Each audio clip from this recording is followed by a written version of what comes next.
Hi guys! I'm Greenwich Jamaica C. Rafael, grade 5 Einstein. At ganito po gumawa ng homemade thermometer. Kailangan po natin ng straw, ng malamig na tubig, ng mainit na tubig, ng bottle, ng alcohol, tsaka po ng coloring, tsaka po clay.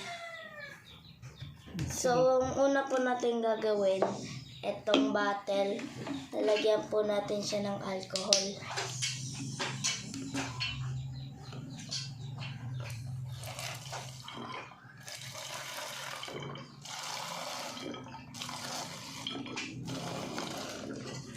Tama na yun. Tapos lalagyan po natin siya ng color. Konting patak lang. Tama na. Ay.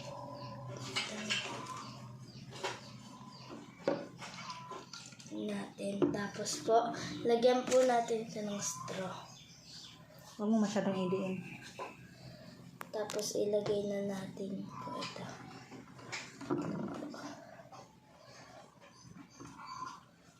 Ano?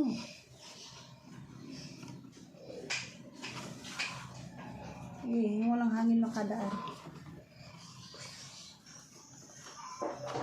Itaas mo na. Oops, umakyat na. Ay. Wait. 1, 2, 3. Pizza! Help! Pizza! Alisin. At yung uunahin po natin ay sa mainit na tubig. Init na tubig ng pizza. Nakita mo. Tumataas po siya. Very good. And then, Okay. baba mo siya. Dito naman siya sa malamig na tubig. Ayan po, bumababa po siya. Very good. Dito na naman. Dito na. Okay. So, anong masasabi mo? Looking, that's not soft drinks.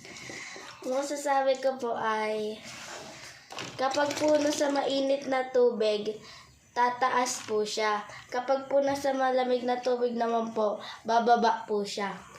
Ayun lang po. Salamat po. Bye-bye po.